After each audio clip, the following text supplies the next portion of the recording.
kita akan diskusi mengenai external direct sum terlebih dahulu. Jadi apa sih yang membedakan antara, secara umum gitu, apa yang membedakan antara eksternal dan internal? Yang membedakan itu penambah langsungnya. Jadi kalau misalnya ada V1 dan V2, kalau eksternal itu ya V1 V2-nya tidak ada hubungannya gitu, jadi bebas. Kalau internal itu V1 dan V2-nya harus merupakan seberuang dari V. Mungkin seperti itu. Nah, sekarang kita kembali ke external direct sums. Nah, kita bisa lihat di sini definisi 1. Misalkan V1 dan V2 itu adalah ruang vektor. Nah, external direct sum dari V1 dan V2 dapat kita nyatakan sebagai membuat pasangan terurus ya, tuple. Jadi V1 V2, yang mana elemen V1-nya ini merupakan anggota V1 dan elemen V2-nya ini anggota V2. Dengan kan kita di sini baru mendefinisikan himpunan ya. Nah, lalu operasinya seperti apa? Jadi operasi penjumlahan dari elemen V1 V2 dengan ditambah elemen U1 V2 itu ya kita jumlahkan biasa, namun dijumlahkannya per komponen. Jadi V1 ditambah V1 lalu V2 ditambah V2. Adapun perkalian terhadap skalanya untuk setiap R anggota lapangan, R dikalikan dengan elemen V1 V2 itu kita kalikan per komponen juga, sehingga kita peroleh R V1 R V2. Nah, tadi kan kita sudah mendefinisikan himpunan ya.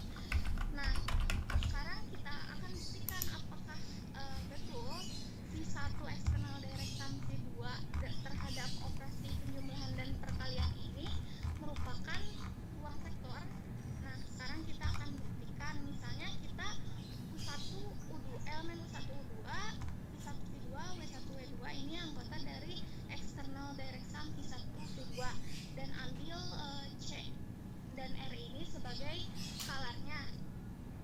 Nah, external direct sum dari V1 dan V2 ini dikatakan sebagai ruang vektor kalau memenuhi 10 aksioma itu. Misalnya di aksioma yang pertama itu hasil external direct sum V1 dan V2-nya ini tertutup terhadap operasi penjumlahan. Maka tadi kan kita tahu kalau V1 V2 ini merupakan elemen dari external direct sum V1 V2. Nah, hasil penjumlahannya pun, penjumlahan per komponennya itu masih merupakan anggota external direct sum V1 dan V2. Begitupun untuk aksioma yang kedua itu berlaku komutatif ya.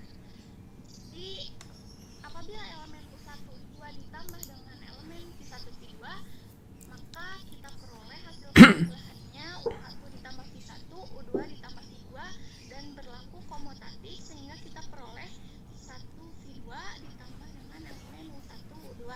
Begitupun untuk yang aksioma lainnya. Yang ketiga itu asosiatif, dan yang keempat itu ada. Jadi yang kalau seperti itu Anda bisa bilang bahwa keasosiatifannya itu diperoleh dari keasosiatifan V1 dan V2 ya. Jadi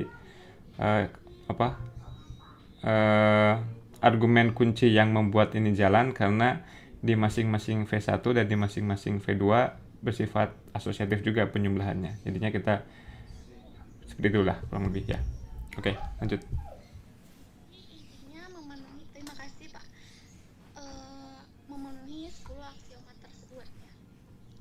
Nah, lalu bagaimana kalau V-nya ini sebanyak N?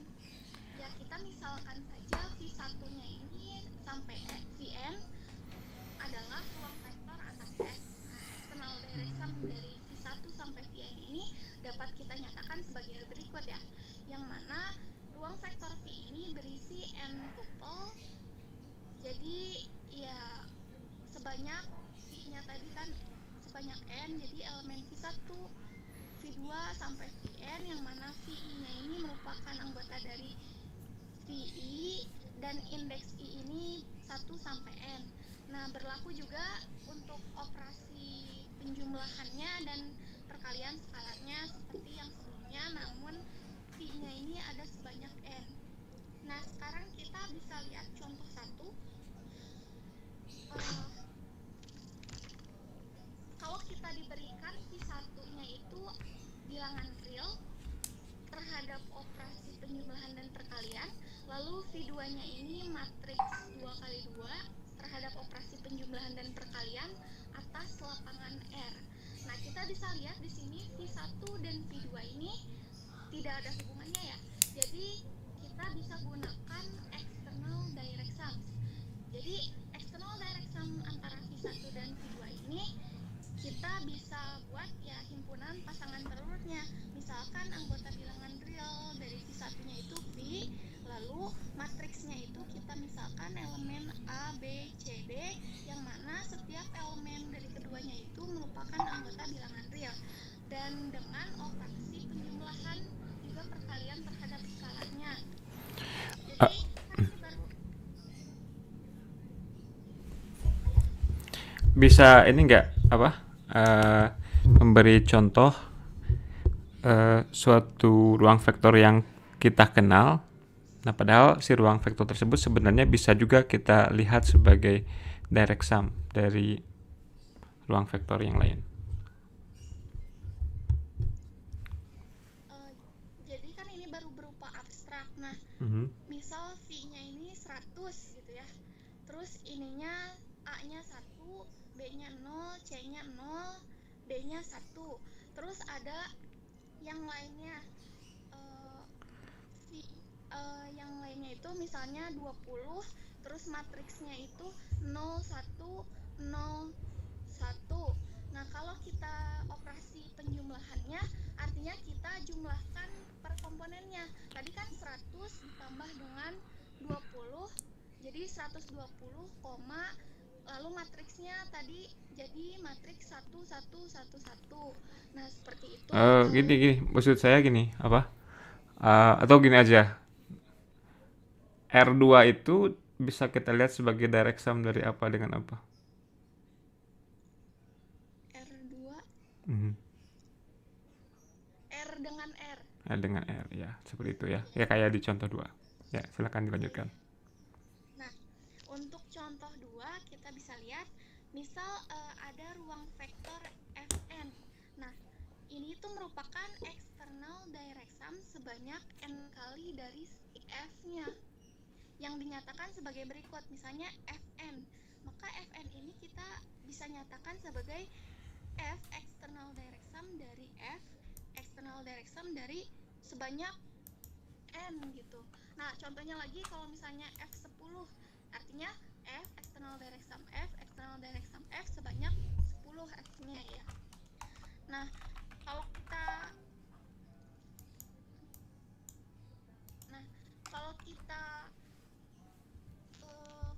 konstruksi gitu, digeneralisasi ke kumpulan ini, bisa kita generalisasi ke kumpulan ruang vektor apapun. Jadi kita anggap kalau n tuple ini V1, V2 sampai Vn ini sebuah pemetaan dari F1 sampai N dipetakan ke gabungan dari VI dengan indeksnya itu 1 sampai N, dan FI-nya ini anggota dari VI. Nah, maksudnya apa? Nanti kita bisa lihat ya. Kita lihat dulu definisi ketiga. Nah, direct product. Jadi kalau direct product itu yang saya tangkap kebalikan dari n copy dibalikan ke tuple asalnya gitu. Jadi misalkan di sini kita lihat F cantik ya, sama dengan VI dengan I-nya itu merupakan anggota K. K ini merupakan suatu indeks. Jadi keluarga ruang vektor F. Nah, direct product dari F cantik ini adalah suatu ruang vektor. Jadi kita punya di sini V I anggota K, VI sama dengan fungsi K dipetakan ke gabungan gabungan VI yang mana FI-nya ini anggota kita VI. Maksudnya gimana? Jadi kita punya contoh nih, misalnya VI-nya itu I-nya dari 1 sampai 3. Jadi V1 artinya kita punya himpunan pasangan terurut V1, V2, V3 kan, atau V1 external direct sum, V2 external direct sum, V3. Nah, kalau kita direct produknya berhingga, jadi sama kayak penambahan langsung eksternalnya sebanyak 3 kali gitu kan. Yakin?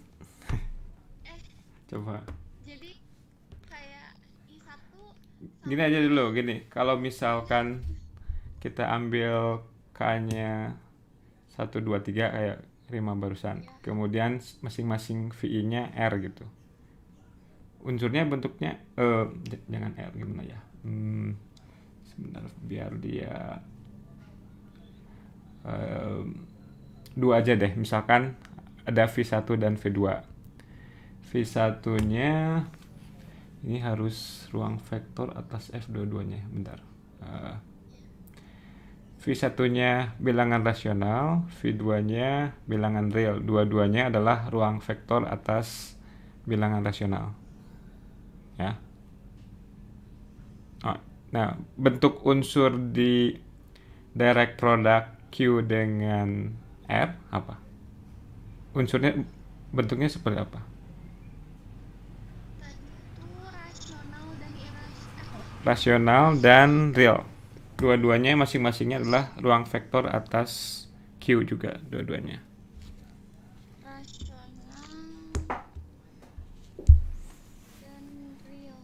Misalnya rasionalnya tadi P, bisa nggak Pak? Kayak P per Q, koma R-nya itu misalnya V.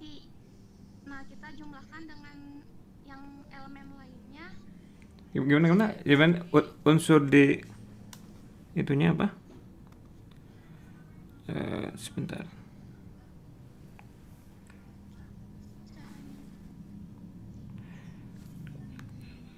Anda nggak bisa nyoret ya? Iya.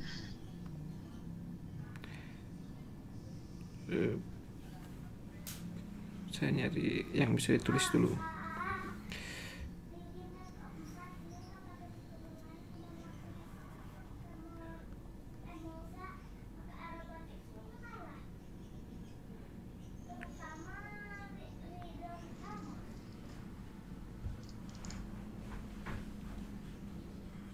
Sebentar.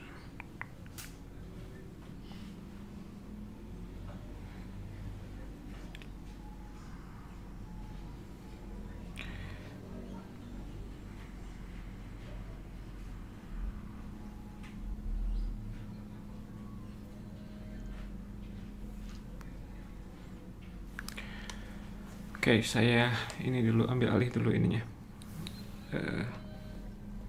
sharingnya. Jadi apa? R.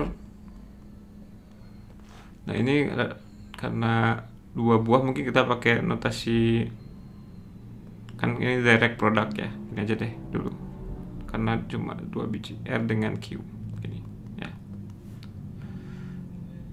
Nah itu kan kalau kita ngikutin yang di buku kan kayak abstrak itu himpunan semua fungsi dari apa jadinya. Kalau kita ngikutin persis ya seperti itu, himpunan semua fungsi dari 1, 2 ke R gabungan Q. Ini.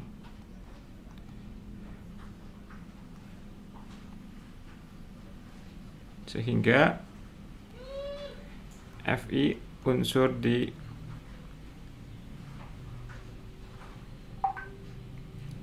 VI ya. VI-nya oke. Ini rada susah ininya. Jadi gimana ini? Apa? Cara ngelihat unsurnya seperti apa? Si R. Ini jadi R dan Q masing-masing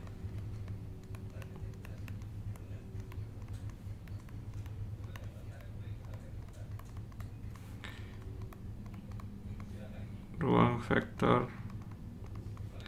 atas, mungkin tadi yang dibilang Rima benar, coba diulangi lagi tadi, ruang vektor atas Q.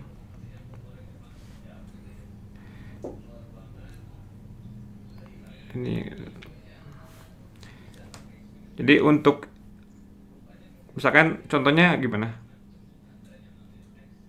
unsur di direct product R, apa? Misalnya Aha. apa ya, C, R, C, R dengan terus C dan R-nya itu anggota dari bilangan real, terus yang Q-nya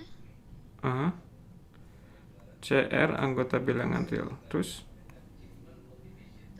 Q-nya itu karena bilangan rasional, misalnya P per Q. Jadi ini apa? Masing-masing C dan R-nya bilangan real. Terus atau gimana caranya kita mengkaitkannya dengan fungsi ini? Oke, misalkan kita punya fungsi yang memetakan 1, 2 ke apa? Misalnya.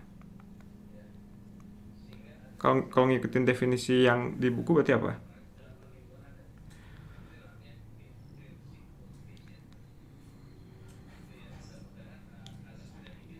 Yang indeksnya 1 dipetakan ke ruang vektor yang pertama. Ya. Iya. Jadi misalkan F1-nya katakanlah isinya pi gini. Ya. Terus F2-nya apa?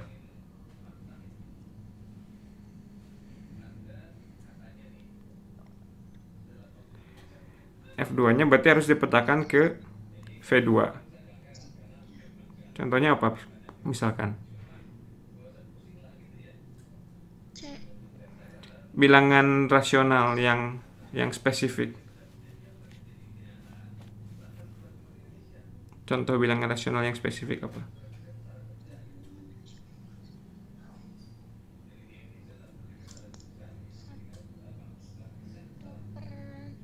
1/3 misalkan. Ya. Jadi meskipun ini dideskripsikan sebagai fungsi, kita juga bisa melihat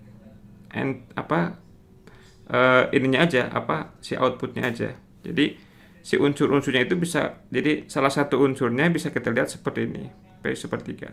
Ya. Dan ini mirip dengan external direct sum yang tadi, ya. Jadi kalau berhingga, ini persis dengan si external direct sum. Ya. Nah kalau nggak berhingga gimana? Apa bedanya? Nah, kalau misalnya nggak berhingga, itu sebanyak n gitu misalnya. Nah kita itu nggak bisa nyatakan dalam bentuk n tuple karena nanti tidak akan terlihat jelas gitu. Maka bisa dituliskan sebagai barisan nggak?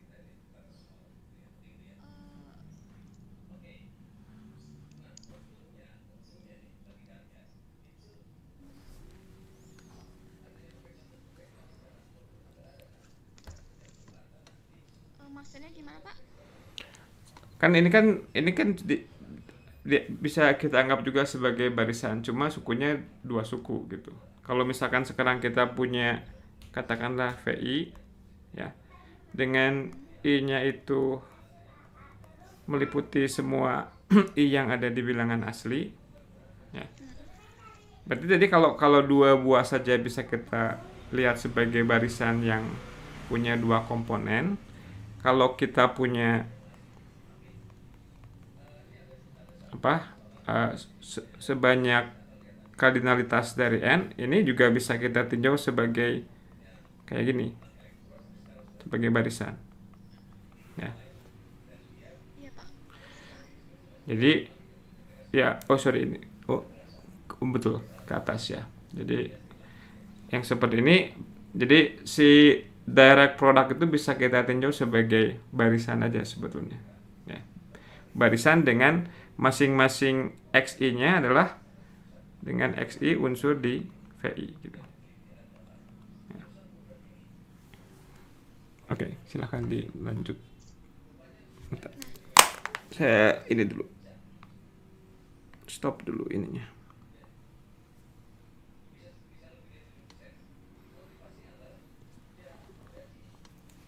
Oke, Anda boleh share lagi yang tadi.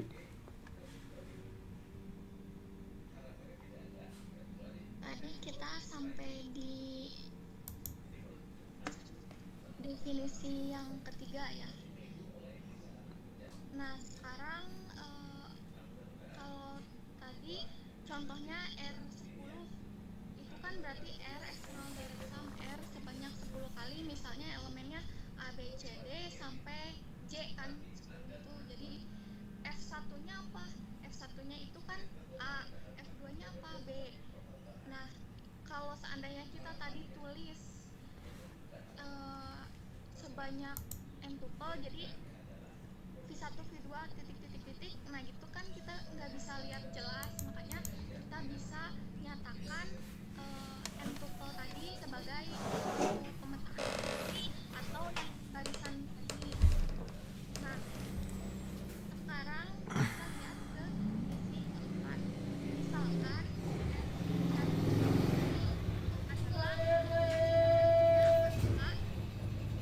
menjadi keluarga ruang vektor F. Mungkin itu apa nulisnya keluarga ruang vektor atas F gitu ya. Jadi semuanya ruang vektor yang punya skalar yang sama. Makasih Pak. Jadi kita ulang, misalkan F cantik ini adalah VI di mana I-nya anggota K menjadi keluarga ruang vektor atas F yang mana support dari fungsi K dipetakan terhadap gabungan VI ini adalah sebuah himpunan. Kalau yang tadi kan sebuah ruang vektor.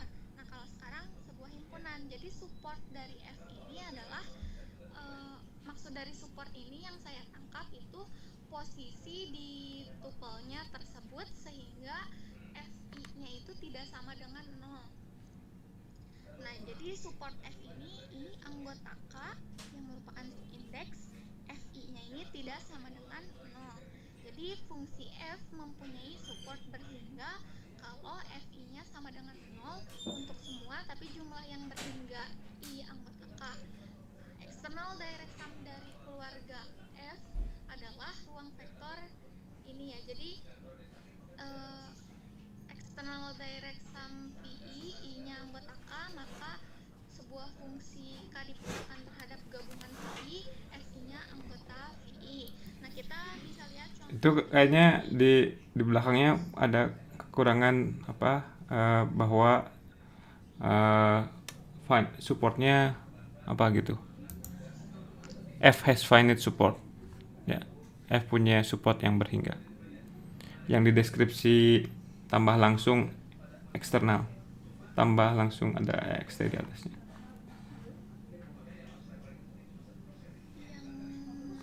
Yang 2 persamaan 2 persamaan 2 bukan yang ada nomornya persamaan 2. Oh, ini Di belakangnya ada keterangan lebih lanjut setelah FI unsur di VI, F punya support berhingga. ya, betul. Jadi di sini ada yang kurang ya. Jadi kita ulang, F K dipetakan gabungan VI di mana FI anggota VI yang mana F-nya ini punya support yang berhingga. Nah, kita lihat contoh ketiga. Misal kita punya himpunan di R3 yaitu 2, 2, 0. Nah, kita bisa lihat di sini F1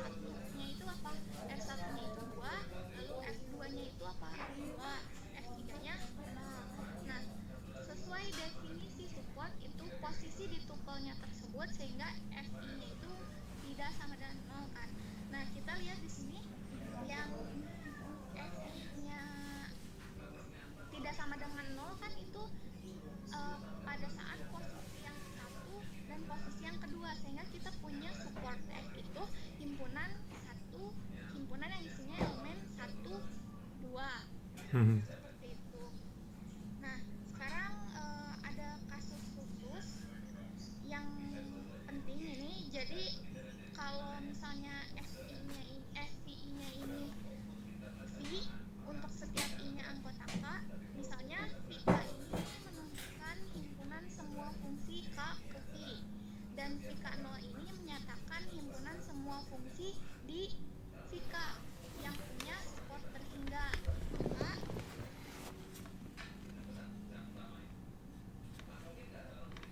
eh, VI anggota K ini Itu kayaknya K-nya harusnya besar ya.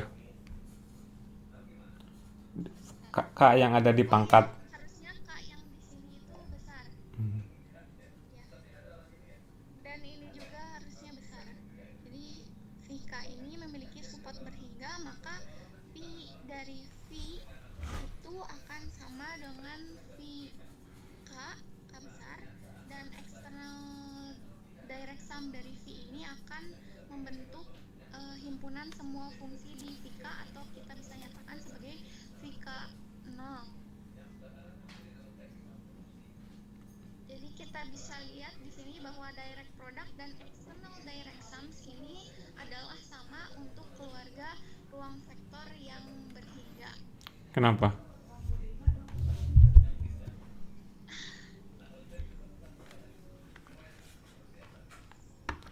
Tadi si external direct sum itu ada syaratnya apa? Yang tadi yang lupa Anda tuliskan. Punya F-nya itu punya support yang berhingga. Nah, kalau kita punya hanya melibatkan berhingga banyaknya ruang vektor, maka gimana supportnya? Berhingga? Mungkin tak berhingga nggak? Mungkin. Kalau kita hanya melibatkan berhingga banyaknya ruang vektor saja.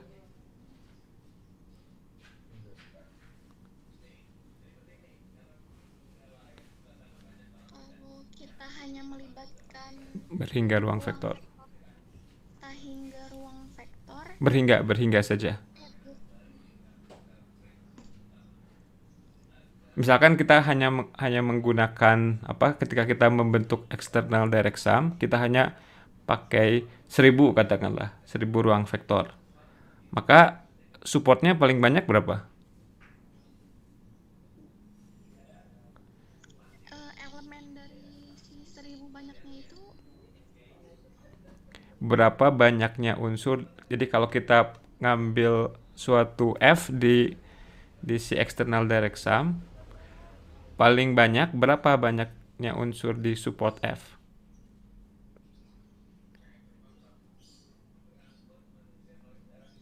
1000. 1000, ya. Iya.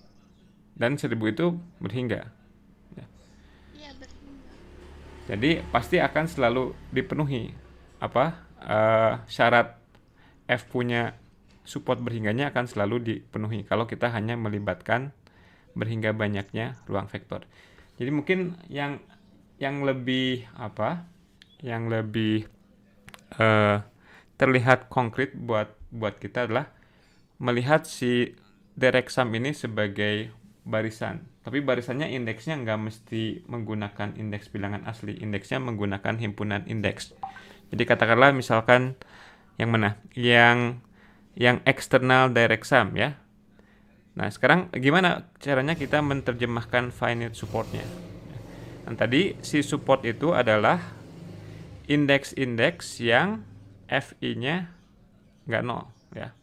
Nah, berarti kalau kita tafsirkan sebagai barisan, si external direct sum itu bisa kita lihat sebagai kumpulan semua barisan yang setiap entry-nya merupakan unsur di ruang vektor yang berkaitan, sedemikian sehingga yang entry yang enggak nolnya hanya berhingga buah saja gitu. Ya. Jadi Anda pikirkan Anda bisa punya barisan ya, punya barisan entry-nya diindeks oleh suatu himpunan indeks. Tapi kalau di external direct sum yang enggak nolnya hanya boleh berhingga banyaknya unsur saja gitu. Jadi sebagai contoh misalkan kalau kita ambil setiap VI-nya adalah bilangan real gitu, bilangan real sebagai ruang vektor, unsur 1 semua gitu, misalkan itu bukan unsur di external direct sum ya, tapi dia unsur di direct product. Oke, mungkin saya ini lagi take over sebentar.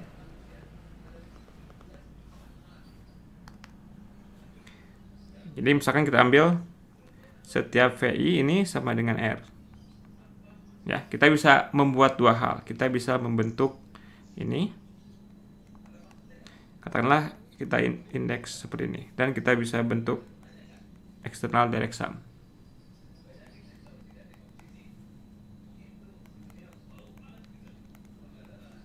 Ya. Nah, 1 semua, semuanya terus 1 semua. Ini unsur di sini, tapi bukan unsur di sini. Ya. Kenapa bukan unsur di yang kedua? Karena untuk external direct sum kita harus punya maksimal berhingga buah banyaknya entry saja yang tidak nolnya. Padahal di sini ada tab berhingga banyaknya angka 1 di sini. Gitu. Ya. Jadi itu yang membedakan antara ruang vektor yang ini dengan ruang vektor yang ini. Ruang vektor yang pertama lebih besar dibanding ruang vektor yang kedua. Ya. Ada pertanyaan nggak?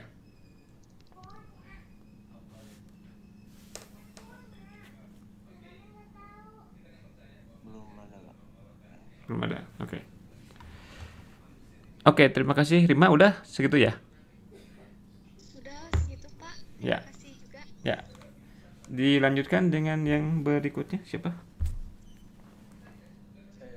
Ya, silakan. Yang lainnya kalau ada pertanyaan tanya aja ya. Maksudnya langsung ke yang presenternya.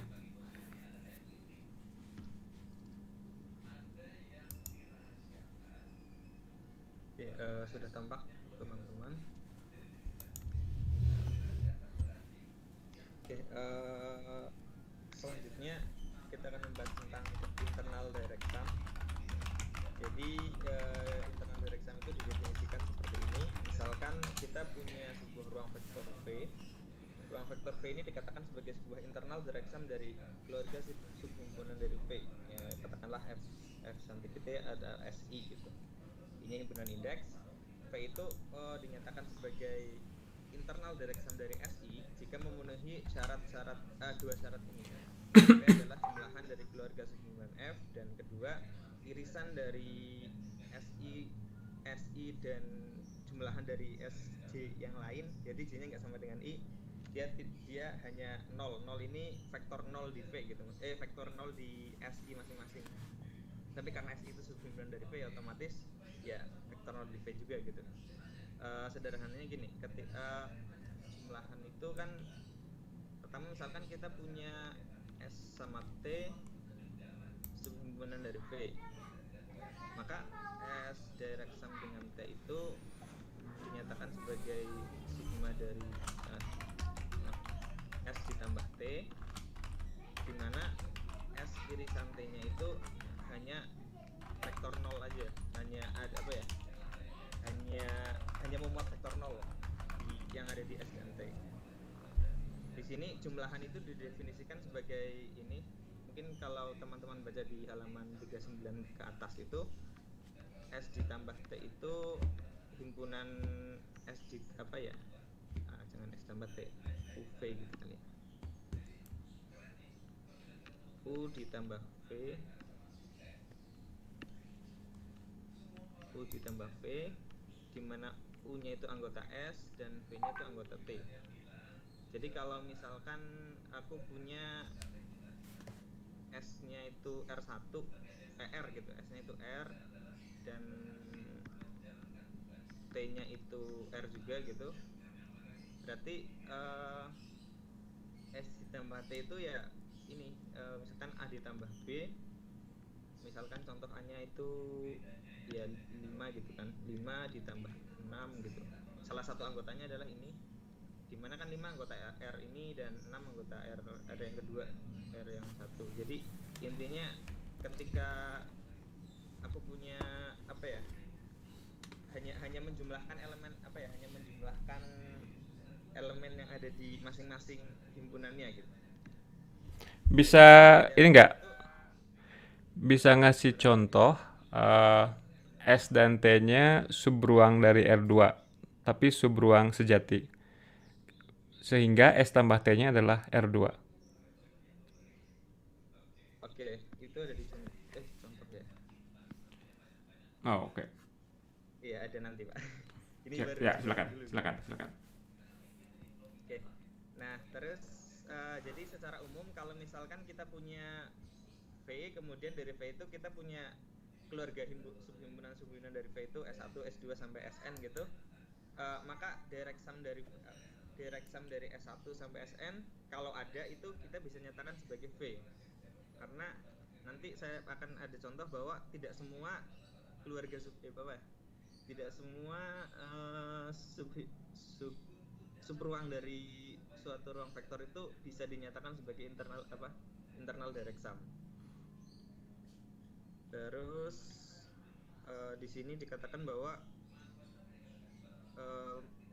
ketika kita punya S dan T benar-benar subruang dari V, dan V itu bisa dinyatakan sebagai S direct sum internal direct sum dengan S dengan T, maka T otomatis komplement dari S di V. Komplement di sini komplement sebagai vektor gitu, bukan komplement himpunan buka dan tutup. Perhatikan bahwa kondisi kedua pada definisi di atas lebih kuat dibandingkan mengatakan masing-masing anggota F saling lepas. Di sini aku masih kurang paham kenapa makna dari lebih kuat itu seperti apa. Tapi dari sini ketika katakanlah S1, misalkan S1 beririsan dengan S2 tidak sama dengan himpunan kosong, berarti kan ada vektor identitas yang tidak termuat di salah satunya. Artinya pastinya salah satu itu bukan subruang dari V gitu. Kalau ditangkapnya sih seperti itu. Tapi mungkin nanti baru bisa menjelaskan lebih detail lagi. Kemudian jika S dan T merupakan subruang dari V, ya ini tadi yang saya katakan, kita selalu dapat mengatakan S plus T itu ada. Tetapi untuk mengatakan bahwa internal direct sum dari S dan T itu ada, harus berlaku S irisan dengan T itu himpunan kosong. Ini juga berlaku untuk secara umum ya. Ini kan contoh. Bukan himpunan kosong ya? Berisi 0 saja. 0, maaf ya. S di situ itu harus himpunan hanya memuat himpunan yang memuat vektor 0. 0 ini vektor ya, bukan 0 yang kita kenal itu. Dengan kata lain, jumlahan dari dua buah subruang memang selalu ada, tapi internal direct sum dari dua buah subruang atau nanti diperumum n buah subruang tidak selalu ada. Jika kita generalisasikan, seandainya kita memiliki keluarga subruang misalkan F, kita selalu bisa melakukan penjumlahan. Itu juga sepertinya typo juga di Roman. Harusnya yang SI irisan SJ-nya 0 aja kayaknya harusnya. Karena kan setiap subruang kan pasti punya 0. Jadi nggak mungkin hampa. Biar lebih ini kita lihat contoh. Misalkan kita punya S, isinya adalah AB 0, dimana AB-nya anggota real dan T-nya adalah 00 dan C. ST subruang dari R3 ya, karena ya nanti bisa dicek sendiri ST itu subruang dari R3. Dan kita nyatakan jumlahan bukan jumlah langsung ya, S ditambah T itu adalah S ditambah T, dimana S-nya anggota S besar dan T-nya anggota T besar. Di sini kita nyatakan ya bukan vektor biasa A tambah 0 beta 0, jadi kita peroleh ABC sama dengan R3. Dan syarat kedua kan tentunya S irisan T itu harus ini hanya memuat vektor 0. Jadi di sini ya memang aku kurang tahu cara membuktikan hanya vektor 0 gimana gitu Pak. Jadi kita secara intuitif aja di sini hanya Oke. Coba ada yang tahu nggak gimana caranya membuktikan bahwa ya, cara buktinya jadi kan kalau ngebuktiin seperti ini kan yang kalau kita buktikan saling memuat, yang vektor 0 kan pasti termuat di irisannya kan, karena vektor 0 termuat di S dan termuat di T. Jadi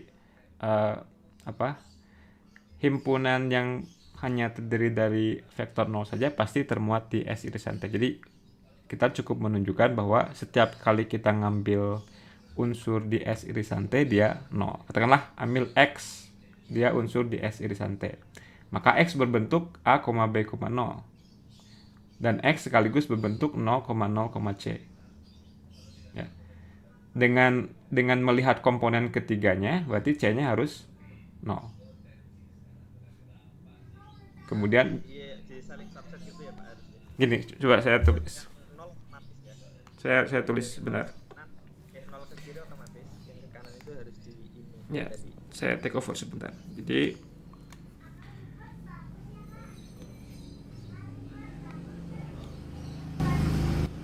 dengan menggunakan S irisan T yang didefinisikan barusan, misal X unsur di S irisan T. Karena X di S, maka X sama dengan AB 0 untuk suatu... Oh, hilang? Oke. Iya. Saya harus connect lagi. Ya, hilang nih.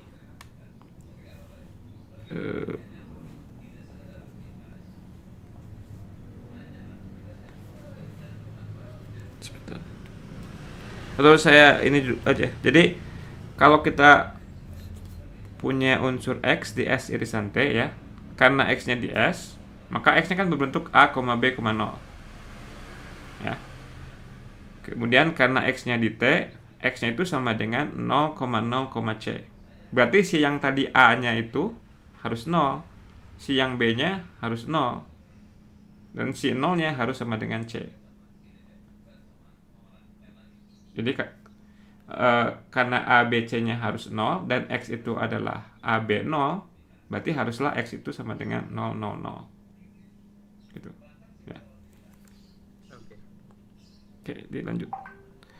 Oke, mungkin sebelum lanjut Anda bisa ini enggak untuk tadi menjawab pertanyaan Hafid tadi yang belum jelas kenapa si syarat yang diminta di pendefinisian internal direct sum itu lebih kuat dari sekadar irisan antar dua ruang vektor itu hanya 0 saja. Jadi latihannya adalah cari 3 buah subruang dari R3 STU itu, sehingga irisan dari masing-masingnya itu 0, tapi S tambah T tambah U-nya itu nggak sama dengan R3 gitu. Ya. Cukup jelas nggak pertanyaannya? Cari STU subruang dari L3 sehingga irisan setiap dua subruang tersebut adalah 0, akan tetapi S tambah T tambah U-nya itu bukan internal direct sum dari R3.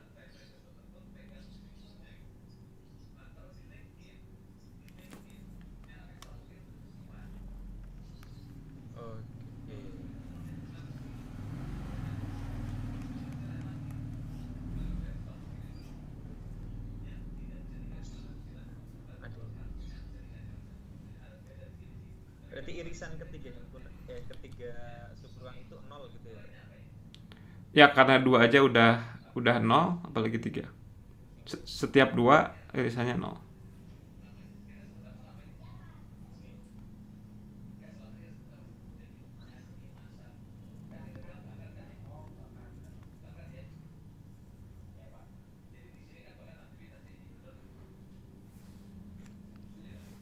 Oh iya, kalau misalkan S irisan T gitu kan dia jadi 0 ya. Jadi T yang kedua itu sama.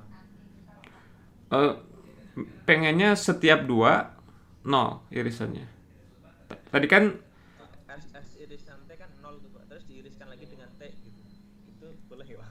nggak, yang 3 buah subruangnya apa aja? STT gitu. STT iya. Tapi T irisan T-nya nggak 0. Oh, maksudnya antara duanya. Ya, setiap duanya yang manapun juga irisannya selalu 0 gitu. Oh, berarti dua-dua dari Betul, hanya dua-dua, bahwa kalau hanya dua-dua irisannya nol itu nggak cukup untuk menjamin dia menjadi internal direct sum. Perlu eh, sifat yang kedua, yang independence of the family itu.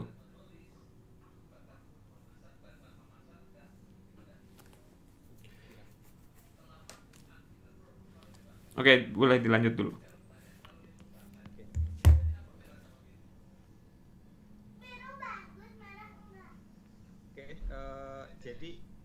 Jadi kalau kita sudah dapat membuktikan tadi dibantu dengan Babara bahwa S irisan T itu hanya himpunan yang hanya memuat vektor 0. Jadi kita bisa mengatakan bahwa R3 itu adalah direct sum dari S dan T yang kita miliki.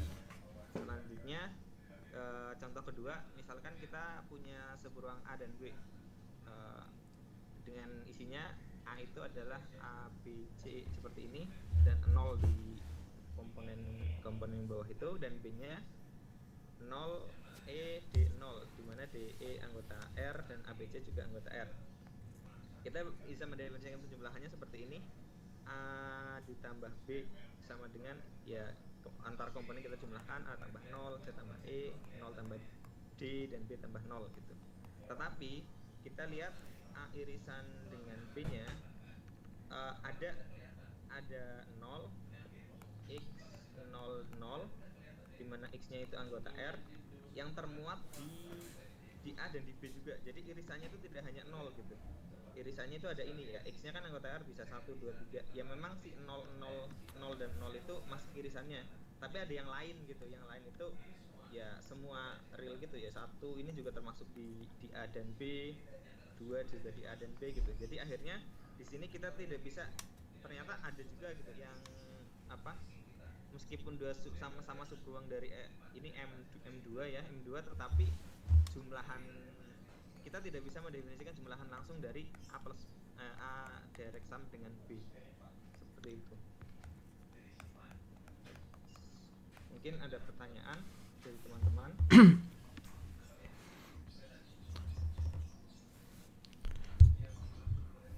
Oke, coba dipikirkan yang barusan, yang cari STU itu subruang dari R3, di mana setiap kita ngambil dua subruang itu diiriskan sama dengan 0, akan tetapi si S tambah T tambah U nya itu bukan internal direct sum. Ini juga kayaknya Hafid harusnya nyari contoh yang menekankan si linear independence-nya itu. Maksudnya perlu yang lebih dari 2 gitu ininya, si subruangnya. Biar kelihatan bedanya dengan hanya sekedar mengecek irisannya 0 saja gitu. Ya. Gimana Pak? Tadi ulang. Ini kan syarat untuk jadi internal direct sum itu ada syarat yang kedua. Ya. Nah, syarat yang kedua itu nggak muncul di nggak muncul dengan jelas di contoh-contoh Anda, karena Anda hanya melibatkan dua buah subruang saja. Jadi untuk ngeceknya cuma ngecek A irisan B-nya aja atau S irisan T-nya aja. Padahal kalau ada 3 buah itu nggak cukup ngecek yang seperti itu.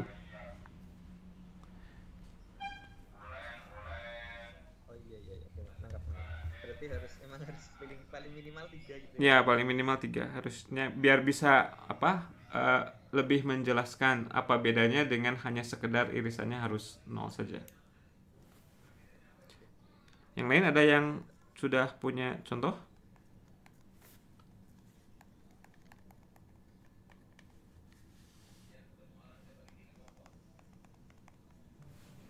Ini tidak, Pak, bukan, Pak.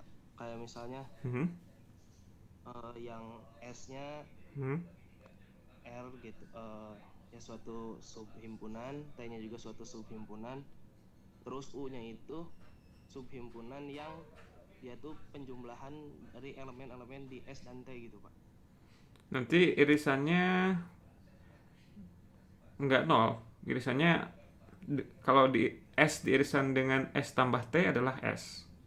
Paling enggak. Dia dua-duanya mengandung S. Salah berarti, Pak.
Oke, coba Anda periksa. Oh, saya nggak bisa. Ini saya nyoba login lagi. Silahkan berpikir aja dulu. Oke. Nah, ketika Anda belajar itu harus punya pertanyaan-pertanyaan sendiri gitu. Jangan puas dengan apa yang disajikan di buku aja. Kan yang pertanyaan-pertanyaan barusan kan cukup alamiah ya. Apa contohnya? Terus di mana sih peranan yang sifat yang keduanya itu gitu. Ya.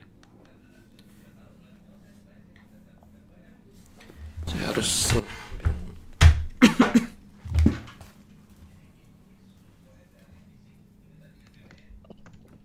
Seperti ini bukan Pak. Kalau di R3 itu S-nya itu kayak A00 gitu Pak.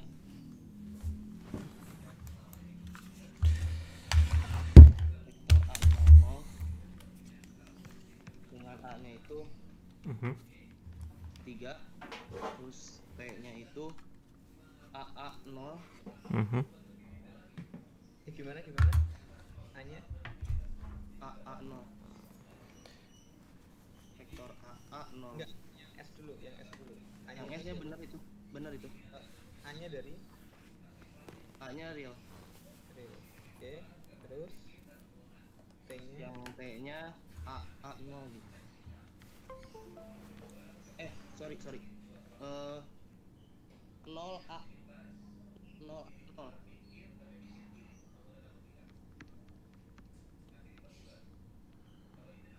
terus U. Yang U-nya itu AA0.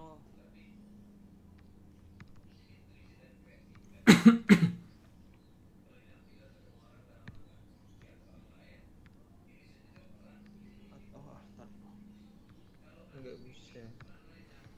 T irisan U ya. T No. irisan U ada 0 A0. Oke, bukan. 0. Oh iya ya, 0. Oke. Ini memenuhi nggak? Irisan masing-masingnya hanya 0 saja. Memenuhi ya? Memenuhi nggak? Iya sih, 0 saja. Nah, sekarang apakah si S tambah T tambah U-nya itu internal direct sum nggak? Oh, yang nggak jadi R3 ya kalau gitu. Nggak apa-apa, maksudnya dijawab dulu aja apakah internal direct sum atau enggak. Maksudnya kita belajar menggunakan sifat kedua itu, pengecekan menggunakan sifat yang kedua. Iya Pak. Kalau S ditambah T kemudian diiriskan dengan U, hasilnya apa? S ditambah T U. Sama dengan U ya. Sama Ya, dengan U. Iya. Nah, berarti ini contoh yang bagus gitu. Contoh yang bagus bahwa masing-masing duanya itu irisannya 0, tapi dia nggak cukup untuk menjadikan dia internal direct sum. Gitu ya. Ngerti nggak? Kalau yang cukup mah yang A00, 0B0, 00C gitu misalkan. ya iya. Ya itu akan memenuhi internal direct sum. Tapi yang ini enggak ya. Jadi kalau kita misalkan ingin bilang sesuatu itu internal direct sum, enggak cukup bahwa masing-masing irisan dari dua buah subruangnya adalah 0 saja. Contohnya ini. Ya. Ini kalau kita ngambil hanya 2 saja, diiriskan hasilnya 0. Akan tetapi kalau kita lihat S ditambah T diiriskan dengan U, hasilnya adalah U lagi. Dan U-nya enggak 0. Ya. Nah, kalau dia internal direct sum, S ditambah T irisan U dia 0, kemudian S tambah U irisan T dia 0, T tambah U irisan S juga 0. Gitu. Ada pertanyaan? Iya. Jadi kalau kita ngambil kita buat subruang yang masing-masingnya dibangun, misalkan kita punya ruang vektor V ya, berdimensi hingga lah katakanlah ya. Dia ada basisnya X1, X2 sampai Xn. Nah, kalau kita buat subruang yang masing-masingnya dibangun oleh satu buah ruang vektor, maka si V itu adalah internal direct sum dari subruang-subruang seperti itu. Subruang yang dibangun oleh X1 ditambah subruang yang dibangun oleh X2 ditambah subruang yang dibangun oleh X3 gitu. Itu akan, coba Anda ini enggak, atau jadinya kita buat klaim seperti ini. Jadi kita misalkan punya ruang vektor V. Dia basisnya X1 sampai Xn ya. Nah, kemudian si X1 sampai Xn ini mungkin tolong dibantu dituliskan. Si X1 sampai Xn ini dipartisi ya. Kita partisi, artinya kita bagi menjadi beberapa buah himpunan yang enggak saling beririsan ya. Nah, kalau kita buat span dari masing-masing subhimpunan tersebut, nah tunjukkan bahwa si subruang yang diperoleh dengan mengambil span dari masing-masing itu akan merupakan internal direct sum dari si V-nya. Saya coba mengakses juga ke ini saya lagi. Bentar.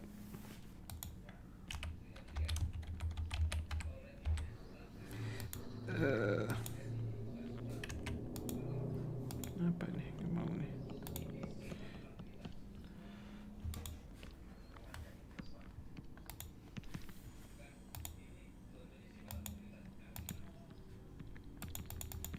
Tidak mau dia.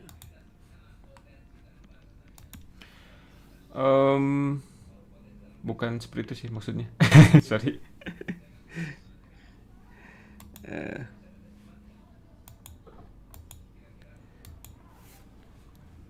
Kenapa nih? Nggak mau nih.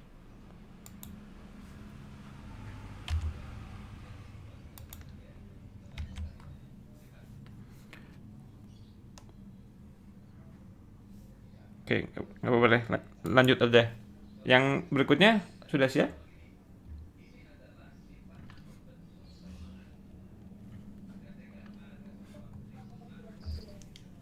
Yang berikutnya? Sudah, Pak. Ya, silahkan.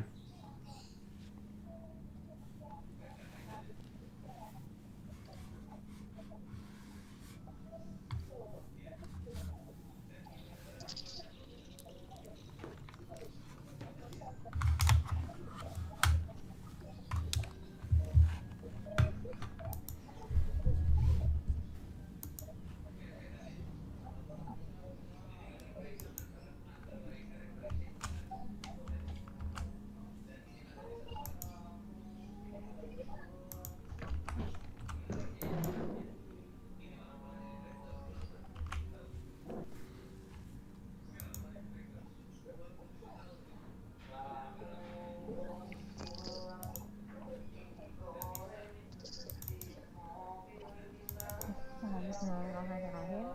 Selamat pagi kepada kalian dan juga teman-teman. Jadi di sini saya akan melanjutkan pembahasan tentang direct sum. Jadi di sini ada teorema yang keempat. Di sini dikatakan bahwa sebaran subruang dari suatu ruang vektor akan memiliki komplement.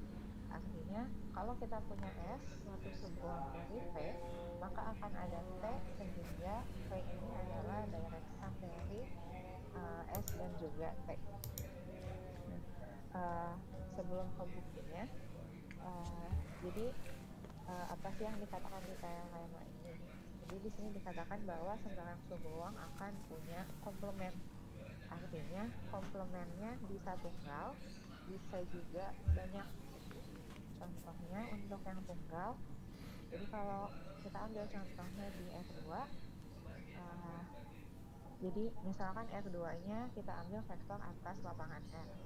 Nah, R2 ini bisa kita nyatakan sebagai direct sum dari R2 dan juga himpunan 0 gitu. Kenapa di sini komplementnya tunggal? Jadi komplement dari R2 itu hanyalah himpunan 0. Karena kalau misalkan ada subruang lain, katakanlah S, pasti irisan dengan R2-nya adalah S itu sendiri gitu. Jadi untuk yang subruang trivialnya, komplementnya tunggal.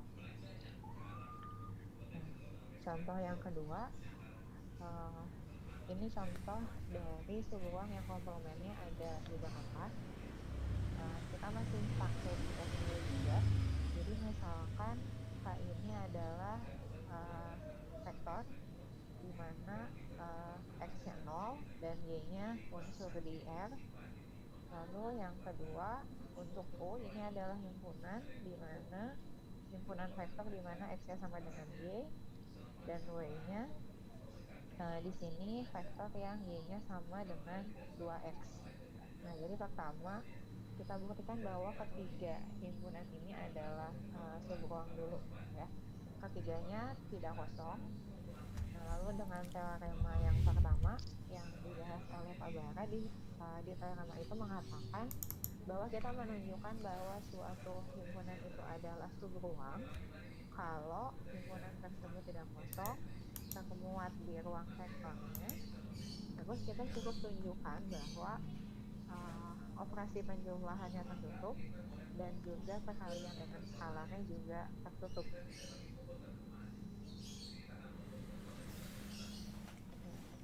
Untuk ini untuk himpunan saya, kita ambil C bilangan real, kemudian K1, K2 unsur K, lalu K1 nya kita nyatakan sebagai vektor 0Y1 dan K2 nya vektor 0Y2,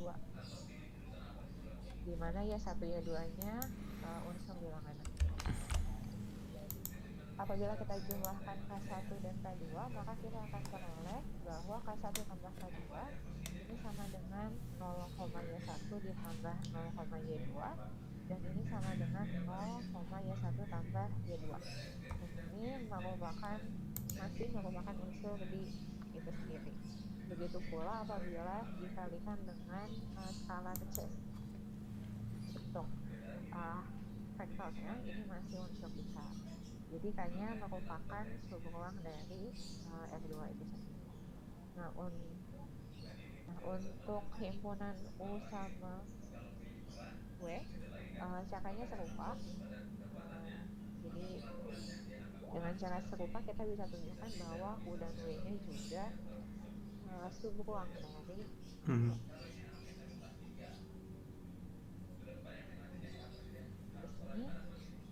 K tambah U ini sama dengan R2 dan irisannya 0, sehingga R2 merupakan direksan dari K dan U.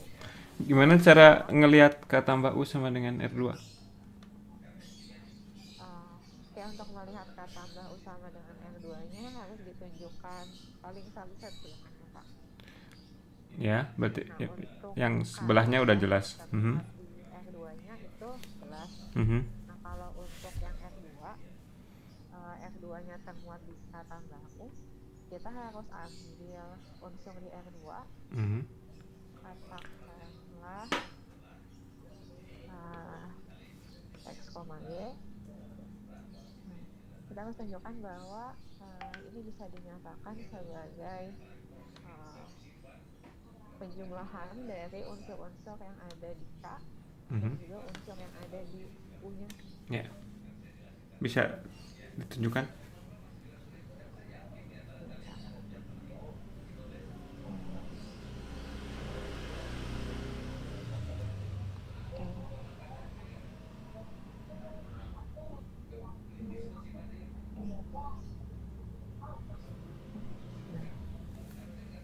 Di sini kita mau tunjukkan bahwa X ini sama dengan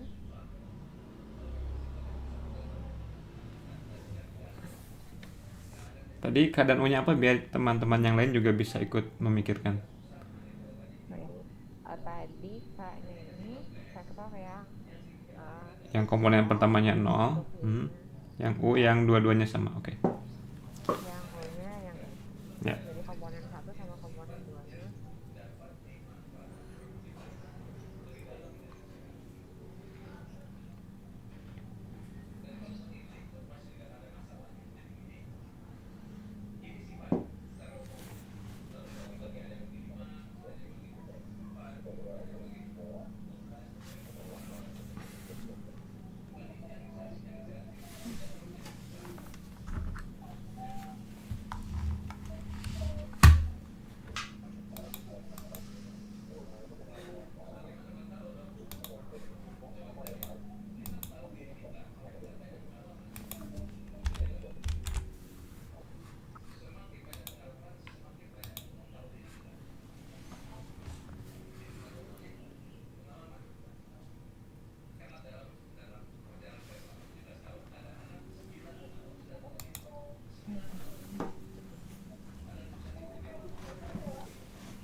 Jadi kalau kita ambil vektor x, y di R2-nya, kita mau tunjukkan bahwa dia bisa dinyatakan sebagai penjumlahan dari vektor yang bentuknya 0,k1, jadi ini unsur diintegrasinya, kemudian dengan ditambah dengan vektor yang bentuknya K2, ini vektor di U.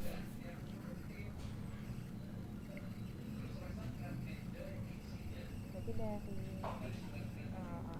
bentuk ini kita bisa dapat persamaan bahwa x-nya ini sama dengan K2, lalu y ini sama dengan K1 ditambah dengan K2.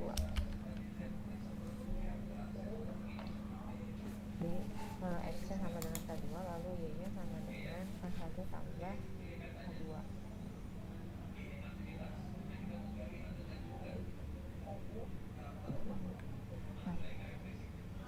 Jadi kalau bentuk atas kita ubah jadi seperti ini.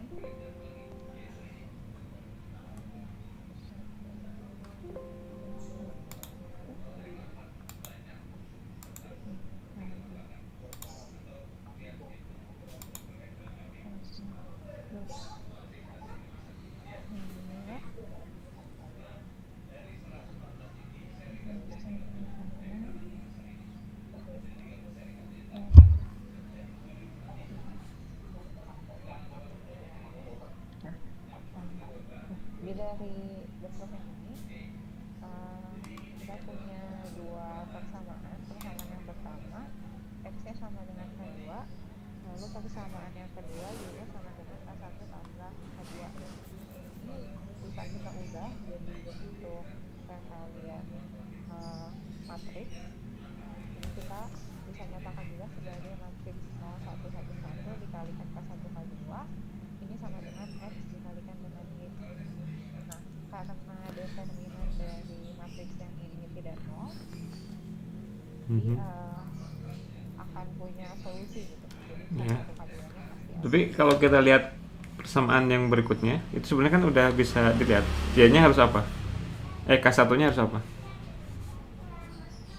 K1-nya kan K2-nya X. dikurangi K2. Ya, jadi K1-nya Y min X. Ya. Jadi yang di atas itu penjumlahannya berarti apa? 0, Y min X ditambah XX gitu ya. Oke. Ya. Silahkan dilanjutkan. Untuk yang K tambah W itu dengan cara serupa kita bisa tunjukkan bahwa ini sama dengan R2 dan irisannya juga 0.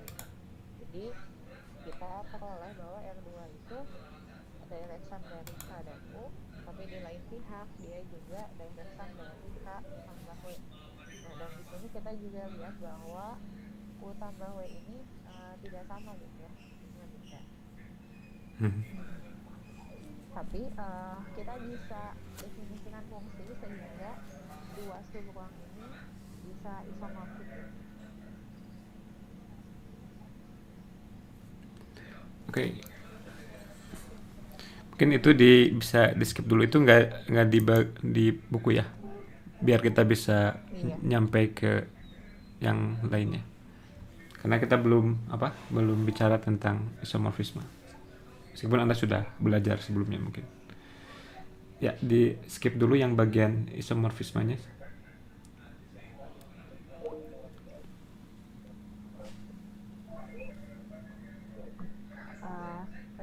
Sebelumnya mau tanya dulu, jadi untuk di buku teorema ini buktinya tidak ada gitu. Tapi di kalimat di atasnya tuh disebutkan kalau buktinya lewat basis, sedangkan basisnya belum. Teorema yang mana? Baiknya gimana ya? Teorema yang ini kan teorema ini baru contohnya aja yang saya bahas gitu. Oh, yang teorema 1/4 ya.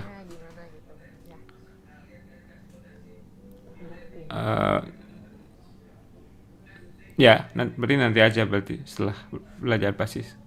Anda skip juga. Jadi ini cukup contohnya dulu aja. Ya.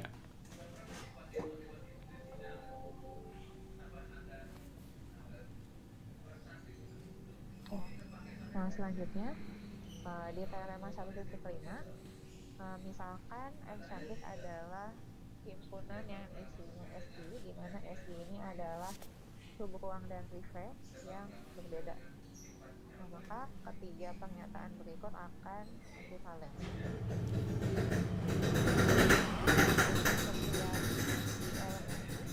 I-nya di sini indeks, ini akan berlaku bahwa SI diuniskan dengan jumlah dari SJ, di mana SJ ini subruang yang tidak sama dengan SI-nya. Ini irisannya akan sama dengan 0.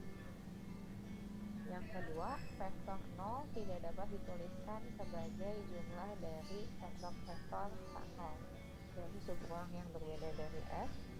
Yang ketiga, setiap vektor tak 0 dapat dituliskan secara unik sebagai penjumlahan berikut, di mana S1 sampai Sn merupakan vektor-vektor tak 0 dari subruang yang berbeda dari S. Sehingga jadi kalau kita punya V sama dengan jumlah dari SI untuk I-nya indeks, jumlahan dari SI ini merupakan jumlah langsung jika dan hanya jika salah satu dari pernyataan ini berlaku gitu. Karena ininya ekivalen, jadi cukup salah satu aja yang berlaku. Pertama, kita akan membuktikan bisa dari SI dengan jumlah dari FJ ini sama dengan 0, maka vektor 0 ini tidak dapat dituliskan sebagai jumlah dari vektor-vektor 0 dari subruang yang berbeda. Misalkan berlaku yang pertama, lalu kita andaikan kita akan menggunakan kontradiksi. Jadi kita andaikan nolnya ini bisa dinyatakan sebagai penjumlahan dari vektor-vektor yang tak 0.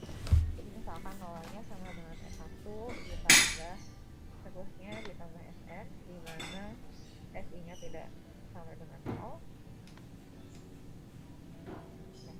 Akibatnya untuk N lebih besar dari 1, negatif SI akan sama dengan S2 ditambah seterusnya tambah Sn. Jadi di sini karena S1-nya ini bisa dinyatakan sebagai jumlah dari S2 sampai Sn, di mana S2 sampai penjumlahan dari S2 unsur di sigma Sj pada saat jumlah 1. Tapi di awal dikatakan bahwa harusnya irisan dari sigma Sj dengan S1 di sini haruslah 0 gitu. Tapi di sini ada unsur yang tidak 0 gitu. Yaitu siapa? Maka pengandaiannya 0. Siapa yang tidak 0? Siapa? Anda bilang barusan ada unsur di di irisan SI dengan jumlahan SC yang enggak 0. Siapa unsur tersebut? Yang 0 adalah negatif S1 ini. Ya, nah itu ada baiknya gitu si pembacanya diberitahu secara eksplisit bahwa di sini si minus S1 itu dia unsur di S1 dan juga dia unsur di sigma SJ. Maka si min S1 itu unsur di irisan SI dengan si sigma SJ dan dia enggak 0. Dan kontradiksi gitu ya. Ada perlu penjelasan lebih lanjut sedikit. Artinya dilengkapi lagi. Ya.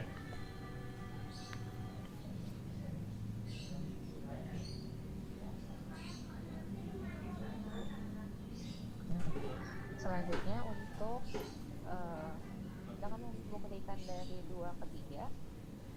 Misalkan 2 berlaku dan kita ambil vektor V di V, maka vektor V ini bisa dinyatakan sebagai S1 ditambah seterusnya sampai SN, dan P sama dengan T1 dan seterusnya sampai TM.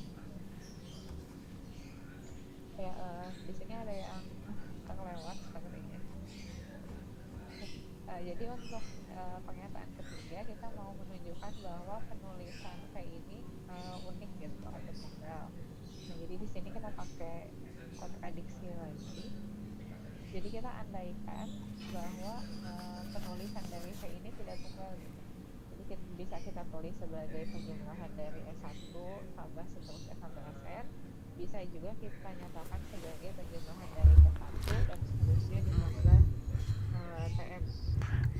Dalam penulisan seperti ini nggak mesti kita bilang bahwa ini itu penulisan yang berbeda. Jadi maksudnya nggak usah pakai kontradiksi. Jadi misalkan ada dua macam penulisan dan kita tunjukkan bahwa kedua macam penulisan ini sebenarnya penulisan yang sama gitu. Jadi ketika Anda nuliskan V sama dengan S1 tambah sampai SN dan V sama dengan T1 sampai TM, Anda kan nggak bilang-bilang apa hubungan S1 dengan T1, bisa sama, bisa enggak gitu. Nanti kalau bisa ditunjukkan bahwa ternyata mereka harus sama, ya berarti tunggal gitu. Jadi bukan kontradiksi ini sebetulnya. Oh ya.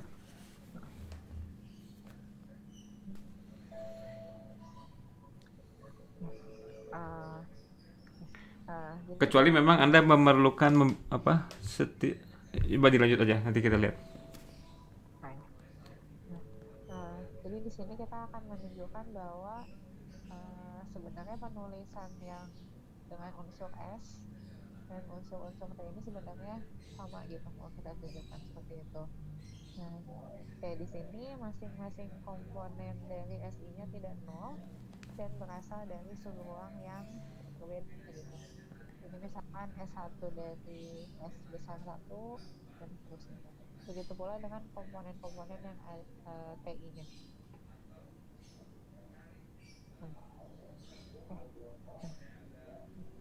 Nah, dari persamaan yang atas kita bisa peroleh bahwa 1 ditambah S2 dan seterusnya sampai SN ini akan sama dengan P1 ditambah seterusnya sampai TM. Nah, maka kita akan peroleh bahwa 0 ini sama dengan S1 ditambah seterusnya sampai SN dikurangi T1 dikurangi seterusnya dikurangi dengan TM. Ini akan sama dengan 0. Sekarang kalau misalkan kita kelompokkan komponen dari subruang yang sama.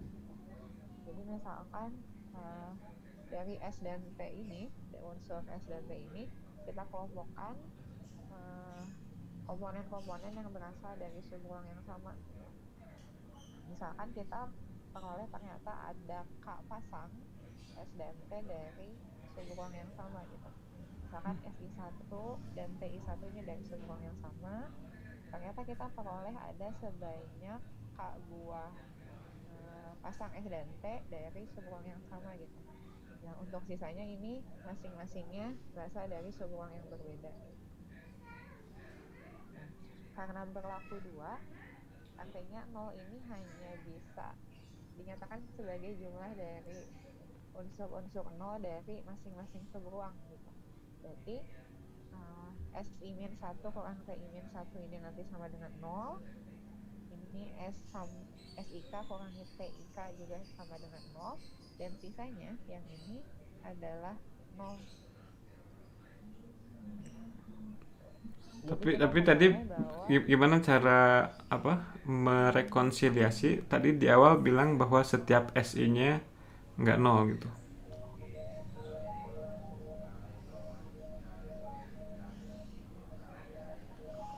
Dan setiap TI-nya juga nggak 0.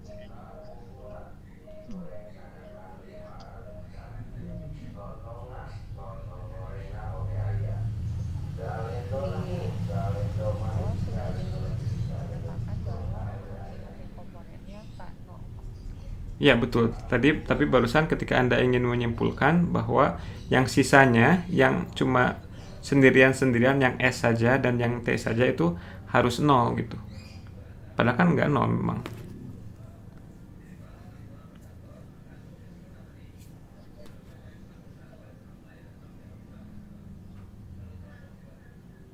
Jelas nggak pertanyaan saya?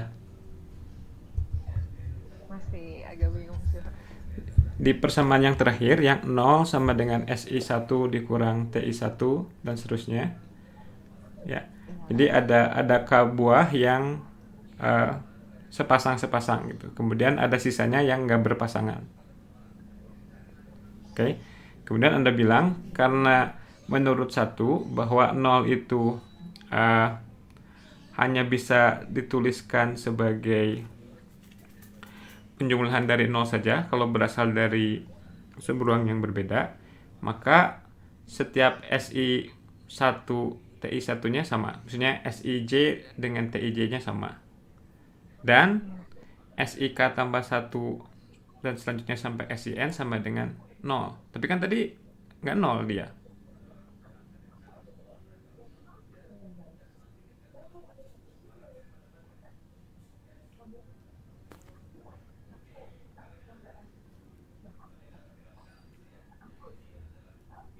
Gimana?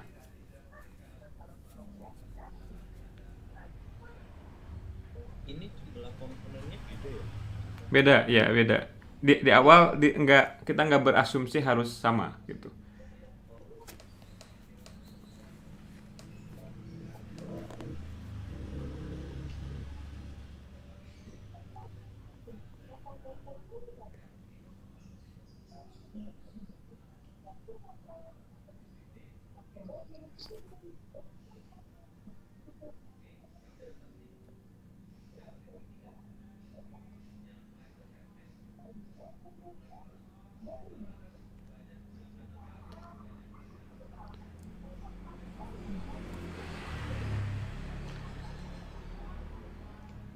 Ini kita menyimpulkan M-nya sama. Kalau misalkan K-nya berbeda dari N, apa yang terjadi di penulisan persamaan yang panjang itu?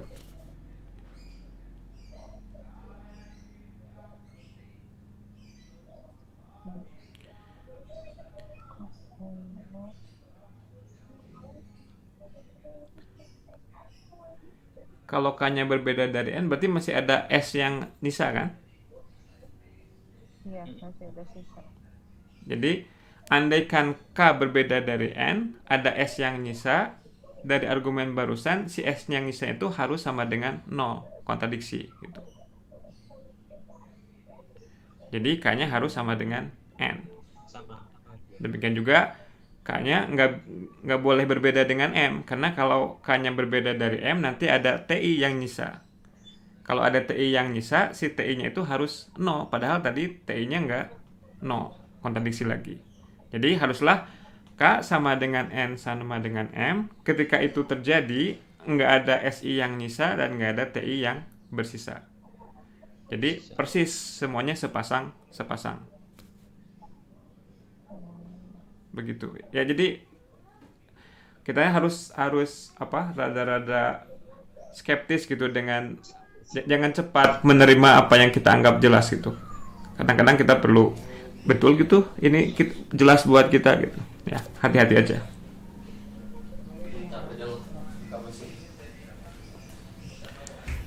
Terus dari 3 ke 1 ya?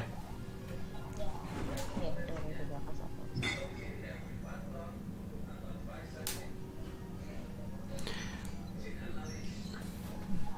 Dari 3 ke 1, misalkan dengan 3, lalu kita andaikan ada unsur V Enggak, no. yang tidak 0, tapi dia termuat di irisan dari SI dengan hubungan SG untuk G yang tidak sama dengan G. Nah, karena V-nya elemen dari irisan ini, maka V-nya akan termuat di SI dan juga V-nya bisa dituliskan sebagai penjumlahan dari SD1 sampai SDN, di mana masing-masingnya tidak 0. Kenapa dituliskannya pakai double index seperti itu? Kira-kira. Maksudnya kan kalau kita kalau kita cuma ngelihat kita memerlukan unsur di sigma Sj, J tidak sama dengan I, harusnya kan kita punya apa? Semua indeks kecuali ketika J-nya sama dengan I saja.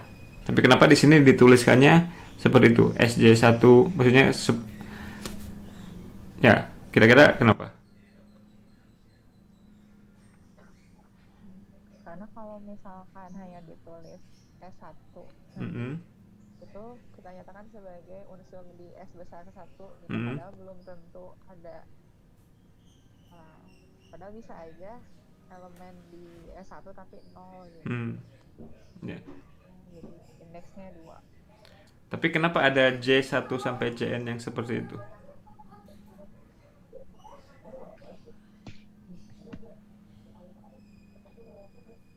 Karena penjumlahannya harus dari bak hingga buah unsur. Maksudnya kenapa ada yang tidak nolnya yang seperti itu? Yang penjumlahannya sama dengan V.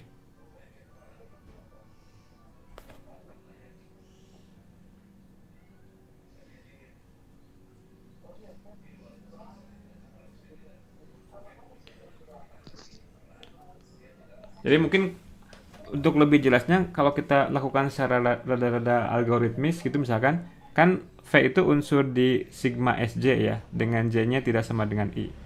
Ya kita tuliskan aja V-nya sebagai penjumlahan itu mulai dari unsur di S1, S2, S3 dan selanjutnya. Kemudian yang kebetulan 0 kita buang di situ. Ya. Dan nggak mungkin 0 semuanya, nggak mungkin kita buang semuanya. Kenapa?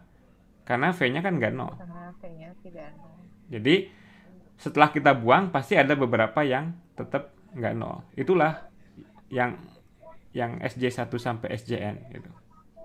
Ya. Oke, akibatnya gimana?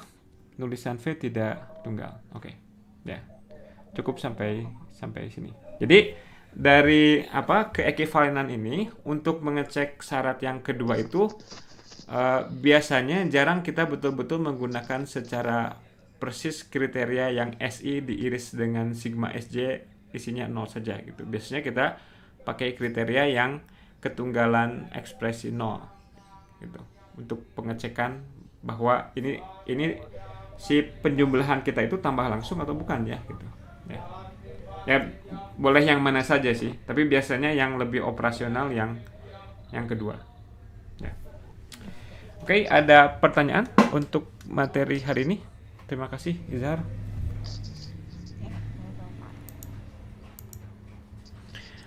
Nah, mungkin bagi yang lain Anda bisa melihat seperti apa cara kita belajar. Kita perlu kritis. Kita juga perlu melakukan refleksi, betul nggak apa yang saya pahami itu betul-betul jelas buat saya? Bisa nggak saya tuliskan secara lebih detail apa yang saya yakin itu sebagai sesuatu yang benar gitu ya. Dan itu ya sering terjadi seperti itu, kita melihat ini jelas lah gitu ya, ini jelas dari sini ke sini jelas gitu, tapi kita perlu hati-hati ya. Kadang-kadang kita ceroboh mengambil kesimpulan padahal ada sesuatu yang perlu kita klarifikasi buat diri kita sendiri.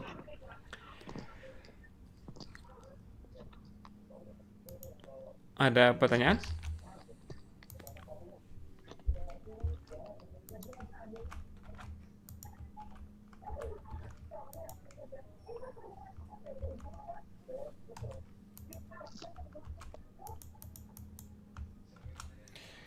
Oke, kalau tidak ada pertanyaan untuk pertemuan hari ini dicukupkan sekian. Mungkin nanti akan saya tuliskan soal-soal untuk PR mungkin dari buku atau dari soal yang lainnya. Nanti juga akan saya beritahu bagaimana cara mensubmit PR Anda ya. Siap-siap aja untuk yang hari Selasa mempersiapkan catatannya. Yang barusan Anda bisa mengupload di thread-nya MS Team kita. Nanti saya kayaknya kalau diupload dia akan otomatis masuk ke file. Mungkin format nama filenya Anda tuliskan halaman berapa tugas Anda, kemudian underscore nama Anda gitu ya. Nanti supaya kalau teman-teman Anda perlu catatan di halaman tertentu, mereka bisa dengan mudah mendapatkan filenya. Oke, ada pertanyaan? Mungkin begitu saja. Oke, terima kasih. Sampai hari Selasa minggu depan. Assalamualaikum warahmatullahi wabarakatuh. Ya. Makasih Pak. Ya, Hana, siap. Terima kasih Pak. Sebentar, ada yang pertanyaan? Ya, gimana? Oh, presensi hari ini ya. Saya nggak tahu bisa dibuka nggak kalau hari-hari gini. Sebentar. Kayaknya nambah hari ya. Ya udah, nanti saya beritahu aja ya presensinya. Oke, makasih. Sampai minggu